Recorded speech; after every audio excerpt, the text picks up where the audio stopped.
တန်တရားချမ်းသာဆက်ပြီးတော့ပြောကြမယ်ဘောဆက်ကြအောင်ပါဟိုတနေ့ညပြောတာရှိရလေဥဒ္ဒပနေညနော်လောကကိုကြည့်တဲ့နေရာမှာတလောကတည်းမကြည့်ရဘူးဥဘောလောကေအဝိခတိလောကကိုနှစ်လောကကြည့်ရမယ်လို့ပြောရတာမှတ်မိလားမသိပါနော်လောကကြည့်ရမယ်ဆိုဘာလောကတော့အခုလောကရဲ့နောင်တမလွန်လောကရဲ့အရင်တုန်းကနှစ်လောကမကြည့်ခဲ့လို့အခုဆင်းရဲနေကြတာတချို့အခုနှစ်လောကမကြည့်ဘူးဆိုရင်နောင်ဆင်းရဲကြအောင်မေဒါကိုတွေးရမယ်ဟုတ်လားအဲ့ဒီတန်တရားနဲ့ပတ်သက်ပြီးတော့ဘုံဘုံတို့စဉ်းစားတဲ့နေရာမှာဒီဒါနကောင်းမှုကိုလည်းပဲထည့်ပြီးတော့စဉ်းစားရမယ်ဒီချက်နဲ့ပတ်သက်ပြီးတော့လည်းပဲအလွန်လူသိများတဲ့အကြောင်းအရာတစ်ခုကိုပဲလိုရင်းလေးဘလို့လေးမြင်မလဲဆိုတဲ့အမြင်ကလေးအနှစ်ချုပ်ပြီးတော့ပြောကြည့်မယ်ဟုတ်လားအဲ့ဒီတုတ်တန်ကဘာလဲဆိုတော့သူမနာတုတ်တန်အလွန်ထင်ရှားပါတယ်ကောသလမင်းကြီးရဲ့သမီးပဲသူမနာမင်းသမီးဆိုတာဒီနေ့မြတ်စွာဘုရားကြီးသွားပြီးတော့ပြဿနာမေးတယ်ဘာမေးတော့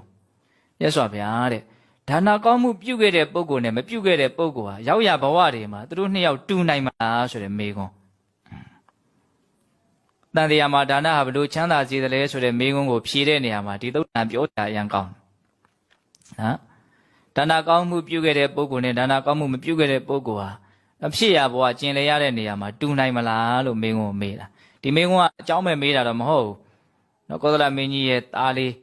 နော်အထင်တော်ရဲ့သားလေးနှစ်ယောက်နော်စကားပြောတဲ့အရွယ်မဟုတ်ဘဲနဲ့စကားပြောကြတာကြောက်တယ်နော်ဒီဇလန်းလေးကိုဟုတ်လားအောက်လို့ပြောကြတာတော့အရင်ဘုရားကတ္တဗမြတ်စွာဘုရားလက်ကတငယ်ချင်းယဟန်နှစ်ပါး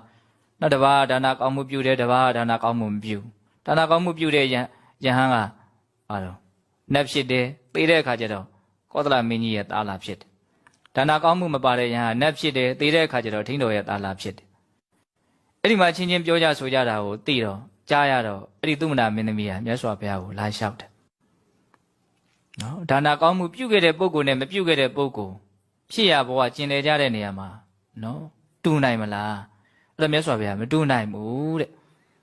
ဒါနကောင်းမှုပြုတဲ့ပုဂ္ဂိုလ်ပြုတဲ့ပုဂ္ဂိုလ်နှစ်ယောက်သေလို့နတ်ဖြစ်ကြပြီနတ်ဖြစ်တာချင်းတော့တူတယ်ဒါပေမဲ့အဲ့ဒီနတ်နှစ်ယောက်မတူဘူးတဲ့ဘာမတူတာတော့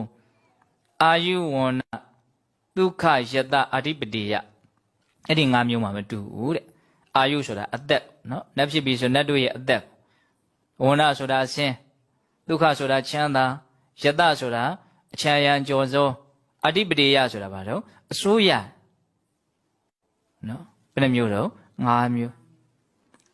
အဲ့ဒီ၅မျိုးမှာဒါနပါတဲ့နတ်ဒီဒါနမပါတဲ့နတ်ကိုလွှမ်းမိုးပြီးတော့တည်တယ်တဲ့ဆိုလိုတာတာတယ်ပေါ့အသက်ပူရှိတယ်အဆင်းပူလာတယ်ချမ်းသာပူကြီးတယ်နော်အချမ်းရံကြော်သောပူပြီးတော့များတယ်အစိုးရမှုပူပြီးတော့ကြီးမားတယ်တခါဒါနပါတဲ့လူနဲ့ဒါနမပါတဲ့လူနော်လူဖြစ်ကြပြီဆိုတော့တူလားဆိုတော့မတူဘူးဘလို့မတူတော့ဆိုဒီ၅မျိုးမတူတာပဲ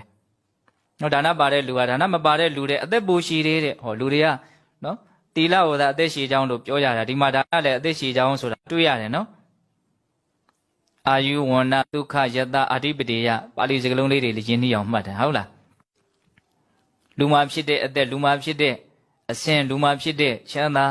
ဟုတ်လားလူမှာဖြစ်တဲ့အချမ်းရံကြော်စောလူမှာဖြစ်တဲ့အစိုးရတဲ့ဒီ၅မျိုးမှာဒါနပါသောသူသည်ဒါနမပါသောသူကိုလွှမ်းမိုးပြီးတော့တည်တယ်တဲ့ဆက်ပြီးတော့မေးတယ်အဲ့ဒီသုမနာမင်းသမီးကမြတ်စွာဘုရားတဲ့အဲ့ဒီလူနှစ်ယောက်ဒါနပါတဲ့လူမပါတဲ့လူပေါ့နော်ယဟန်ဖြစ်ကြပြီဆိုတော့သူတို့ယဟန်နှစ်ပါးတူနိုင်လားအဲ့တော့မြတ်စွာဘုရားမတူဘူးတဲ့အဲ့ဒါလေဘလို့မတူတာတော့နဲ့ဟောသူကြတော့တစ်မျိုးဟောတယ်သူလည်းပဲ၅မျိုးသောအရာဌာနတို့မှာဒါနပါသောယဟန်သည်ဒါနမပါသောယဟန်ကိုလွှမ်းမိုးပြီးတော့တည်နိုင်တယ်၅မျိုးသောအရာဌာနပါတော့နော်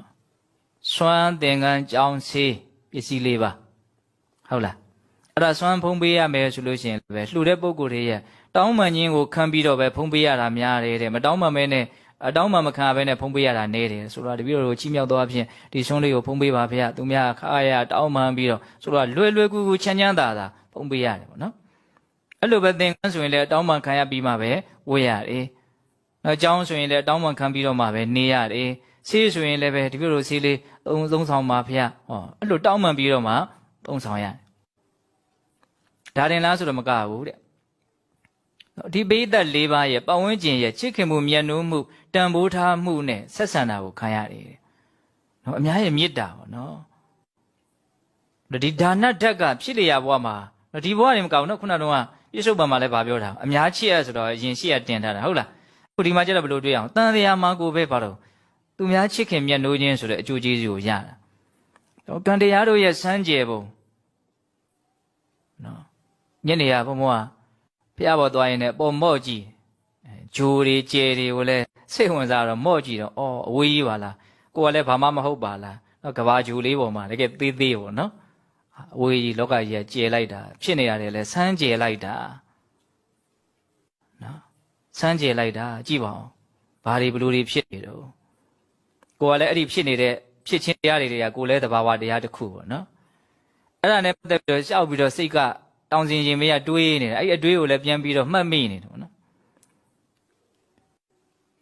အဲ့ဒီဟာတွေစမ်းကြယ်တာတဲ့တတ္တဝါတွေစမ်းကြယ်တာပို့ပြီးတော့စမ်းကြယ်တယ်မြတ်စွာဘုရားအဲ့လိုဟောတာရှိတယ်တတ္တဝါတွေဘာလို့စမ်းကြယ်တာတော့ကံစမ်းကြယ်တတ္တဝါတွေစမ်းကြယ်ရတယ်ကံဘာလို့စမ်းကြယ်တာတော့စိတ်စမ်းကြယ်လို့ကံစမ်းကြယ်ရတယ်စိတ်ကကောင်းခြင်းဆိုခြင်းမကောင်းမဆိုအမျိုးမျိုးစိတ်ကစမ်းကြယ်အဲ့ဒီစိတ်စမ်းကြယ်တော့အပြုအမူကံတရားတွေပြောတာဆိုတာလူတာကိုင်းတာတွေးတာတွေစမ်းကြယ်ရောအဲ့ဒါတွေစမ်းကြယ်ပြီးဆိုတော့အကျိုးရလဒ်တွေကလည်းစမ်းကြယ်ရောနော်ဟိုတနေ့ကရေသတ္တဝါတွေအကြောင်းဗီဒီယိုဖိုင်လေးကြည့်ဘယ်လောက်စမ်းကြယ်တော့သတ္တဝါတွေဖြစ်နေတယ်နော်ရေသတ္တဝါတွေဆိုရင်ဒါလူတွေဘယ်လောက်ပဲအာကာသတွေအကြောင်းသိတယ်ပြောဒီသမုဒ္ဒရာကြီးရဲ့အကြောင်းကိုဘယ်နှရာခိုင်နှုန်းမှမသိသေးဘူးလို့ဒီလိုလည်းပဲမှတ်သားဘူးတယ်ဟုတ်လားအဲ့တော့စမ်းကြယ်တာတွေစမ်းကြယ်တာတွေအဲ့ဒါလေးတွေကိုရှင်းပြီးတော့ဒါပါတော့တွေးရမယ်ပေါ့နော်အခုဒါနဲ့စေတင်တာနော်ဆွလွတ်မှုနဲ့ရှင်တဲ့စိတ်ကနော်ကံတရားမှတစ်ဆင့်စမ်းကြယ်တဲ့အကျိုးပေးတွေကိုဖြစ်စေတယ်ဘာနဲ့ဆက်ဆက်ပြီးတော့ပြောလိုက်တာတော့လူချစ်လူငင်များတယ်ဆိုရင်ပြောတာနော်ဟုတ်လားအဲ့တော့ကိုကပေးခဲ့တယ်ကွာဆိုတာကိုလည်းမေတ္တာအခြေခံပြီးတော့ကိုကဖြစ်ခဲ့တာကိုပေးတာကိုယူတဲ့လူကဒေါသဖြစ်မလားဘယ်ဖြစ်မလို့မေတ္တာတွေလည်းပတ်ခဲ့တာနော်ပေးခြင်းမှာဘာတွေလည်းပတ်နေတာမြင်ရတယ်မေတ္တာတွေလည်းပတ်နေတာမြင်ရတယ်ဟုတ်လားနှမျိုးချင်းမှာဘာတွေလည်းပတ်နေတော့ကြောက်နေတာလေနှမျိုးကြီးပေးရမှကြောက်နေတာဟုတ်လားဒေါသချမ်းရနေတာမရှိဘူးလားကြည့်နော်မစ္စရိယရဲ့အကြောင်းတရားကိုလောဘနဲ့ဒေါသလို့ဒီလိုရှားပြထားတာလည်းရှိဟုတ်လားအဲ့တော့ပြောနေတာကဘာလဲနော်တန်တရားမှာကျင်လေကြတဲ့နေရာမှာမတူနိုင်ဘူးဟုတ်လားနတ်ဖြစ်လည်းမတူဘူးလူဖြစ်လည်းမတူဘူးခုယဟန်ဖြစ်ပြီဆိုတာတောင်မတူဘူးတဲ့မင်းကိုဆုံးအောင်မေးတယ်အဲ့ဒီမင်းသမီးကလည်းတော်တယ်တော်ဆိုသူကလည်းအရိယာပဲလေဘာဆက်မေးတော့ဆိုတော့မြတ်စွာဘုရားတဲ့အဲ့ဒီဒါနပါတဲ့ယဟန်နဲ့ဒါနမပါတဲ့ယဟန်နော်တရားကျင့်လို့ယဟန်နာဖြစ်ကြပြီဆိုတော့သူတို့မျက်မှောက်ပြုတဲ့နော်သူတို့အာယုံပြုတဲ့ဒီဝိမု ക്തി ဒုက္ခဟုတ်လားဒီနိဗ္ဗာန်ချမ်းသာကိုရတဲ့နေရာမှာအဲ့ဒီယဟန်နာနှစ်ပါးရဲ့ချမ်းသာခြင်းကိုကွာနိုင်ပါသလားလို့မေးထူးခြားနိုင်ပါသလားအဲ့တော့မြတ်စွာဘုရားအဲ့ဒါတော့မထူးခြားတော့ဘူးတဲ့နော်ဒါနပါတဲ့ပုဂ္ဂိုလ်မျက်မှောက်ပြုတဲ့နိဗ္ဗာန်လဲဒါပဲဒါမပါတဲ့ပုဂ္ဂိုလ်မျက်မှောက်ပြုတဲ့နိဗ္ဗာန်လဲဒါပဲဒီထိသူကမေးတာပေါ့နော်အဲ့တော့ပြောချင်တာလေးကဘာလို့နာကောင်းမှုဒီပြစ္ဆုတ်ပံမှာဘလို့ချမ်းသာစေတယ်လဲအဲ့ဒါပြီးတော့ခုဘာကိုပြောနေတာနော်တန်တရားမှာဘလို့ချမ်းသာစေနိုင်တယ်လဲဆိုတာလေးကိုတွေးဖို့ဟုတ်လားဒါစာကကောင်းမှုရဲ့နော်စာကားဆိုတဲ့မျက်နှိုးတိုက်တဲ့ဒီဥစ္စာပစ္စည်းရဲ့တန်ဖိုးတွေကိုဘုံဘုံတို့မြင်လေလေသူ့ကိုစုဆောင်းလိုစိတ်ရယူလိုစိတ်ပို့ပြီးတော့ထက်တန်ပြီးတော့လှုပ်ဖြစ်မယ်ပေါ့ဒီအကျိုးကိုရည်ရွယ်ပြီးတော့ဒါပြောနေကြတယ်ပေါ့နော်